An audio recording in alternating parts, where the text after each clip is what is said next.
Hello, everyone, and welcome to Local Grit. I'm Alex Hopcraft, your host, and I'm here with Suzanne Zandbergen, who is the genius behind The Generator, which is the leading social media company based in Hamilton and Dundas. Welcome to the show, Suzanne. I'm very excited to talk to you about social. Excellent. Thanks so much for having me. Yeah, so, great place to start, as I start out with most of everyone, is just what ignited the idea of going into social media? You've been at it for a long time. As I said, you're one of the leading social media, if not the leading social media in Hamilton and Dundas.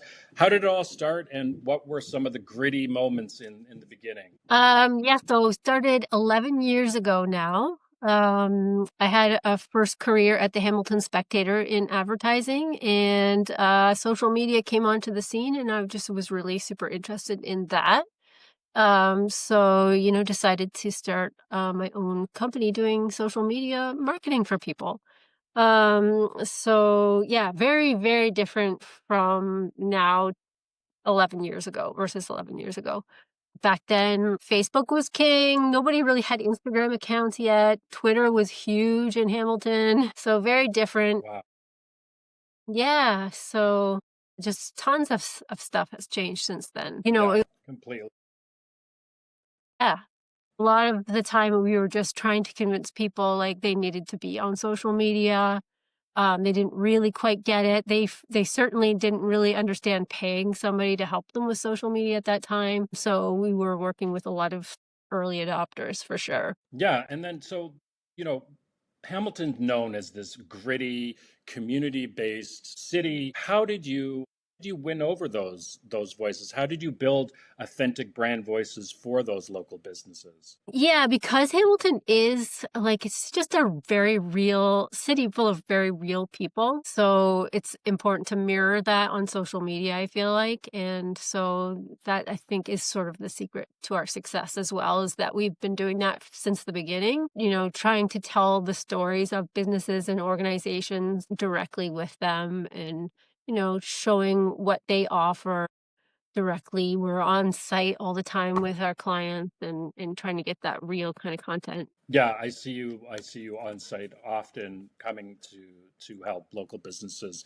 And it's something you don't think of. I think a lot of people think that social media people just sit in their office and do everything from there, but you really are hands-on, which I think is a big difference, because I haven't seen huge amount of other companies who are as hands-on as you are. Yeah, I mean, it's a more labor intensive way for sure to do it, but I think it just pays off. Yeah, definitely. And can you share one of your face-to-face event coverages, or on-site photo or video shoot that turned out to be an unexpected win for a local business? I think probably one of our really big successes working with a Hamilton charity, we created this idea of doing um, a lot Facebook Live. And this was when Facebook Live was pretty new. We did it every year for close to a decade at Niagara Falls. And they're a worldwide charity. So, people would tune in from around the world to see the falls, and we would talk about the charity and the awareness and all that kind of stuff. And we did that every year, and it really took off, and people looked forward to it and asked about it in advance. And I think that just shows how you can really connect people who are all connected by a certain issue or whatever, right? So, yeah. Yeah, no, I mean the connection is that's where Facebook Live really was helpful. It made it more real and less processed, Mhm, and I know that's successful for a lot.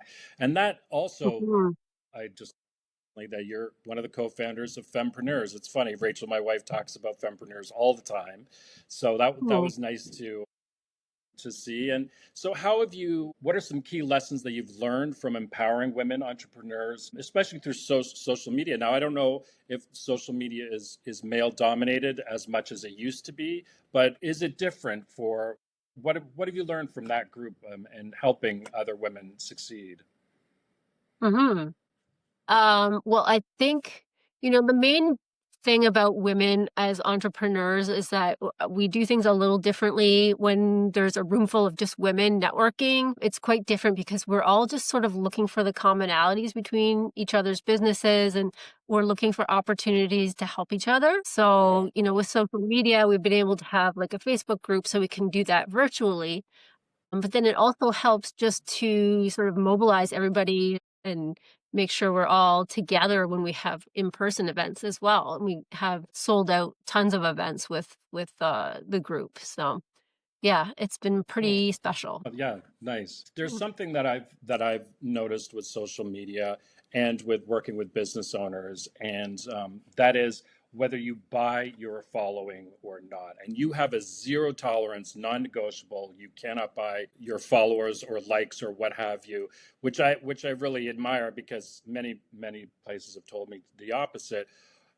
How have you stood by that? Have you had to convince business owners that that's the best way to go? And what evidence do you have that it hurts rather than helps when you buy your likes or followers? Yeah, and I think, especially at the beginning of social media, I think this is where the idea came from. It actually was beneficial to have more followers because, like on Facebook, whoever was your follower would see your posts. But that very Hmm. quickly changed. And they, every year they would just scale back who would actually get to see your post. And, the percentage is like, I don't know, 1 or 2% now of your followers who see it.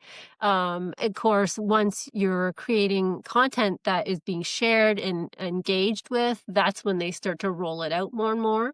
So it's Hmm. always been about the content itself. And if it's interesting to people, which, you think would be a no-brainer, but everyone's always looking for the quick way. And the follower count was this sort of vanity metric right from the beginning, like, but it's never really meant anything. And now for sure, it really does not mean anything at all to have tons and tons of followers. If, they're not engaging with your posts, they're not seeing it anyway. So yeah, I've always just sort of preached that, like, don't worry about the followers. We make excellent content.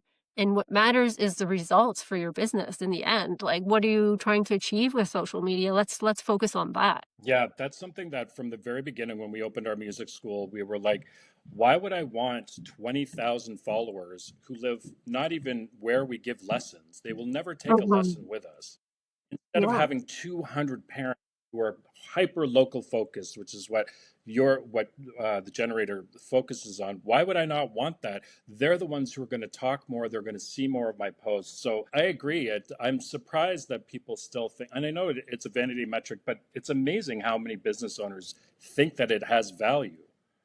Hmm. Yeah, that still persists for sure. I know. So interestingly enough, you've been in Hamilton since you went to McMaster, and you're also based out of Dundas. You didn't want to scale big. What? Tell me about that story. You wanted to keep things real. Tell me how you came to that choice. Yeah.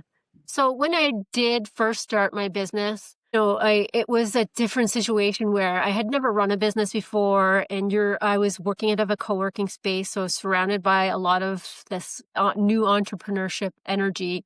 And what you hear a lot is like about growing your business. Everybody's like, "Oh, you got to hire more, you got to scale up," and it's always this hustle and grow. And so I did get caught up in that for the first couple of years and, ended up hiring a lot of people, getting into services that, web design stuff that I didn't really know much about. And yeah, I did realize pretty quickly that this is not the direction I want to go in. Like I was spending all my time managing people and doing sales so that I could keep enough work to, pay all these people. And I just realized this is not what I started a business for. I'm interested in the creative side, working with business owners, and telling their story, the creative side of it. And so I've since then, started to scale down basically to the point now we have a mighty team of 3 people. We're agile, we're quick, we can be on site quickly, we can come up with ideas quickly. And we just have so much fun doing it. So to Hmm. me, I feel like the growth for me has been understanding what I want out of my business and how I can serve my clients best. So the good thing has also been that I can kind of pick and choose who I work with and who is the good best fit basically for the generator. So yeah, it's been a Yeah, no, learning curve, a decade, but Yeah. Yeah. Yeah, we as we spoke about, I mentioned to you the same thing. We at one point we had 21 teachers for our school in Toronto, Wow. and Rachel's just like, you are spending so much time managing 21 people, and it's not like Uh-huh. some of them would have like three students, just not worth it. So it is it's interesting how you don't have to scale. I know everyone like Tony Robbins is like, if you're not scaling, you're dying, or not growing, you're dying. And I just don't believe that everything has to be on that grandiose kind of large scale, for lack of a better word. So it was interesting to hear Yeah. that it's okay to be mighty. I like that word. Yeah. Now, in your mightiness, you've got multiple city awards. And what would be a client project, small business or nonprofit, that really tested your thinking about Hamilton and how you wanted to proceed? Is there any particular business that stands out to you that was just like, okay, this is it. I need to stay small, and this is a wake up moment for me, so to speak. Well, there's been so many great clients and so many great projects that I've worked on. One that I wanted to sort of highlight though was the Hamilton Winter Solstice Festival, which started I think about 6 years ago. It was, it was nothing at the beginning. It was just a few friends, like artist friends, kind of doing something in the park on December 20th. Hmm. They reached out for my help, and they wanted to grow it, make it more a bigger thing. And we did that. Like the first year it went from a few people to like hundreds of people showing up in the dark in this park. They didn't even have funds to like light up the park or anything, but we had fire and artists and music and stuff, and we got spectator coverage of the event, and just like hundreds of people showed up for it, and they were just like overwhelmed with the support of the public. And that to me just showed like that's the power of social media. And that was like a month campaign that we did. And then we've just Wow. grown it every year since. Yeah. Yeah. So it's just Oh, it's a really that's cool special event. Yeah, yeah. It's really not it's unlike anything else in Hamilton. It's small, it's all artists and volunteers. Um, and yeah, and tons of people come out to it. We usually get really good media attention and stuff too. So yeah. yeah. And so, on that, what have you found to be some growing trends that are coming for Hamilton, or even outside of Hamilton, if you're familiar? What are some social media trends that you think that people should keep on hand and to keep an eye out for and to pay attention to? hmm I think, you know, one trend that's been happening a lot over the years is just this switch to video. Video is huge. So if you are a small business or an organization haven't really gotten into doing video yet, that's something to try. It's a way to reach new audiences, just the way that the Mhm. algorithms work and stuff. And then number two, biggest one that Instagram has rolled out is the collaboration functionality. So that's Mm, huge. And I've seen it really grown a lot of my clients, overall reach and engagement and stuff. You're reaching all new audiences when you pair up with somebody else that's sort of similar audience, or even it could be a crossover that's you wouldn't have thought would work. Can really work mm, well. But what's great about it is that you're often collaborating in real life on something, and then you're sort of mirroring that on social media. So the mm. collaboration is huge. Nice, yeah. And so would you say that you focus mostly on Instagram, or what are there certain industries that just do better with different platforms? Yeah, I would say probably Instagram's the biggie right now, but then there are certain industries that don't really fall into that. I have clients that are on LinkedIn more so, Hmm. B2B, industrial, that kind of thing. Um, Hmm. they LinkedIn is really, really great for that, and I'm having a lot of success with LinkedIn. It's grown a lot as well and has a lot more functionality with paid ads and that kind of thing too now. Hmm. And then Instagram would be the main one though. And then Facebook and Instagram are pretty integrated now in that. the back end tools and everything. So most people are using them in tandem, I find. And Yeah. then, you can kind of see where your audience is between the two of them. Yeah, and that leads me to a question that I used to get a lot from business owners. Is it still a bad form or good form to post exactly the same thing to all your platforms or to Facebook, or should you change each one slightly? Who has the time for that? But what's your Yeah. thoughts? If you don't have the time to change them slightly, I would still probably put them on all the platforms unless it's just really not a good fit. I mean, sometimes LinkedIn is not a great place to put something that's super casual or like hilarious or something, it just sort of sticks out. Hmm. But definitely between Instagram and Facebook, everyone is doing that and it doesn't look strange anymore. Big thing with Yeah. Facebook is that you can put that direct link right into your post. So I would take advantage of that. I do get a lot of link clicks Hmm. when rather than saying link in bio on Facebook, that's like a wasted opportunity. Oh, really? Oh, interesting. Yeah, that's good to know. Um, Mhm. g- Getting back to your team, because I noticed that you do have a strong way of doing your social media. It is noticeable. How did you hire a team, or how do you find those people? Is it primarily connection of just whether you work well together, or were skills as important to those people as much as how much camaraderie you had? Definitely what I look for a team member of the generator is what are you doing currently on social media? Like if you have no social media presence, like maybe it could be that you're doing something behind the scenes somewhere else, and we can talk about that. Most people who are really suited well to this career are people that are doing it for fun personally.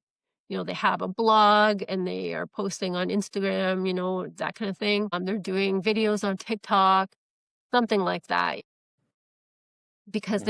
they just love it, right? And it's like it is very much like a 7-day a week kind of a job. So you really need to Hmm. like love it. And do you find that the younger generation, because they grew up with it much more so than my generation, would you say that they're more intuitive, or do they still have to learn as much as someone who didn't grow up with social? I mean, it's a big advantage to understand how to use the tools and use them quickly, but there's Hmm. still this huge learning piece about marketing. And I think you see it a lot on TikTok and Instagram where a small business has kind of handed over their account to one of their younger employees. And you can Hmm. see that they don't really understand marketing. They talk about things like, they play out the customer, the bad customer or something like that. It's like this little role play sort of meme thing that people are doing. But that it's Hmm. like this content doesn't entice people to come to your business. In fact, it probably does the opposite. So, um, yeah, just beware of that. Make sure that you understand. You need to learn that piece, especially for business owners who are handing that entire voice and channel to somebody who doesn't really understand that. That's super important. So would you say that that leads to my next question perfectly? Like, what would be the one piece of advice for small businesses who are just starting to dip their toe into social media? They're starting to see that they have to be far more prevalent on whatever platform they choose. What's one piece of advice that would really help dodge some pitfalls or help them grow? So I was going to talk about my advice just in general as an entrepreneur and making sure that you really do what you love. I think that's super important. Something that I learned, as an entrepreneur, it's a lot of work, a lot of hours. So you really need to love what you're doing and be have a way to focus on what you're doing, that the things that you love, and outsource the things that you don't enjoy. Because you're just gonna get Hmm. burned out, right? Running a business and Yeah. not enjoying any part of it. But yeah, No, it's that's great something I advice. would definitely. Yeah, it is a 7 day a week job for sure. I used to joke with people that Mhm. I just work from 7 to 7, just grazing work all throughout the day, because there's always something that's got your attention. And then people have family and lives, and you got to do something Mhm. outside of your business. Otherwise, it you start to just not be so creative, and you do lose touch with your business if you're not playing as hard as you're working, for Exactly. sure. Yeah. Yeah. Suzanne, it's been a pleasure interviewing you. Thank you so much. I'm going to put all of your social handles in the description below, and I really appreciate your time. And hopefully, we can do this again at a future date.